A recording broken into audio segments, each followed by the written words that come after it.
And here we are with a nice review, and it is of Studio Series Brawn from the Bumblebee movie. Now taking a quick look at the box, you have a nice image of Brawn. He is from Bumblebee, he is a Takara Tomy product, Transformers Generations. Transformers, he is Brawn, he's an Autobot, he's from the Studio Series line. He's number 80 for ages 8 and up. Has the Hasbro logo you got on there. On the side of the box, you have Brawn, the Autobot logo. He's an authentic Transformer. On this side of the box, you have 80 Studio Series, same image of Brawn. He is a deluxe class. And on the back of the box, you have big screen inspired. He's an Autobot. He's from Bumblebee. He's Brawn. He's from the Cybertron Fall scene. You got the product shots, Hasbro. 18 steps he transforms into. He has a backdrop, some warnings, and a different kind of bio. Brawn helps his Autobot allies hold the line against the Decepticons before being knocked by an enemy blast. So I assume Brawn also dies in this continuity as well. Jesus. On the top of the box, you have Transformers Movie. On the bottom of the box, you have nothing else.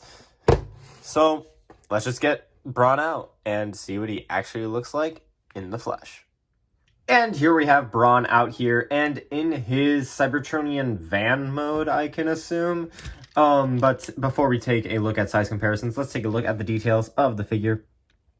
We got some nice gunmetal for the front of the vehicle, some nice gunmetal right there for what I can only assume is the headlight. Some nice metallic green on the tire. An Autobot logo on some nice gunmetal right there, and some nice gunmetal paint on the side of the vehicle as well, and on the front of the cab, and on the top. And then on the top, we got more of that striping detail, and just a hole where the head is, and on the bottom, you just have kibble and all that jazz. But taking a look at a size comparison, here we will have him next to the next review on the docket, which is Studio Series 1986 Wreck-Gar. And holy fuck, this guy is huge, and I did not think about that when I put him on the docket for size comparisons. So, oof, you probably ride this guy. Anyway, you got Wreck-Gar. So getting him into vehicle mode getting him out of vehicle mode is fun, I guess. What you want to do first is you want to untab the legs. They just tab in right there and there in the wheel. Oh, I forgot. We'll go into the accessories when we get him into robot mode. One of them pertains to this mode, but it doesn't really matter. Just rotate the legs down and rotate that waist joint around. Flip the head up, and then bring the arms out this way. And then just fold the arms down. Take this section. I guess I'll go over it now. This section has a piece that so this is the first accessory. It's like a drill thing. It's cast in gray and painted with gunmetal for the blades. But in vehicle mode, you can just take that, and it basically like gives him an excavation like kind of mode, I guess. But it's a useless thing. It like does literally nothing. So just folding that in, just slide that into the back and complete that.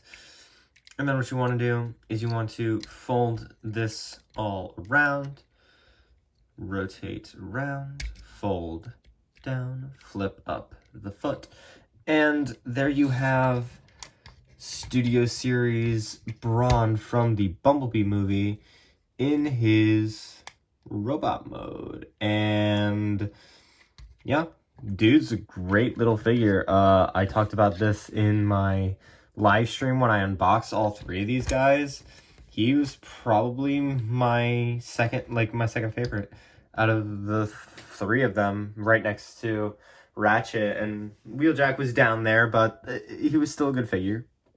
Before we go into size comparison or articulation, let's take a look at the figure himself and that head sculpt.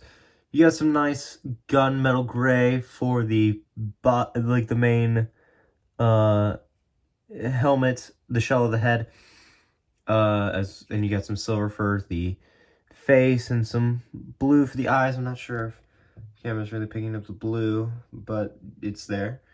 It's very subtle blue, I will say that right now. It's extremely subtle blue. Anyway, it's the same as the vehicle mode. You got some green up here.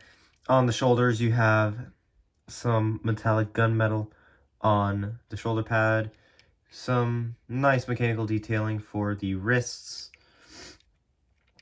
Some nice green paint on the thighs, as well as some silver and metallic mechanical detailing. Same as the side, you have the gunmetal on the knees and some gunmetal on the feet, and some nice mechanical detailing all around the vehicle or robot mode. So for size comparison, here we have this guy next to the Studio Series Wheeljack.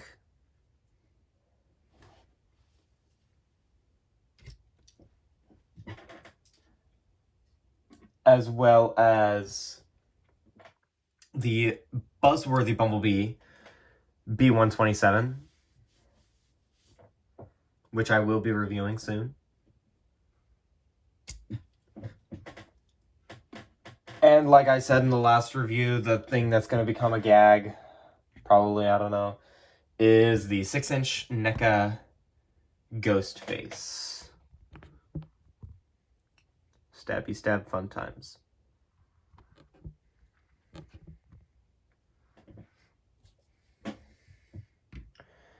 And getting into his other accessory that I did not go over because I forgot. He does come with his cannon, which is just cast in a light beige gray plastic.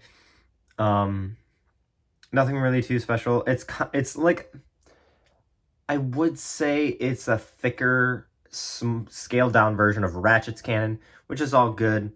You can plug in the thing and kind of give it a bayonet, or you could just, this has a hole up here and it has a peg up there, and you could just plug it in there and give it like this strange rifle look, and I guess that works also.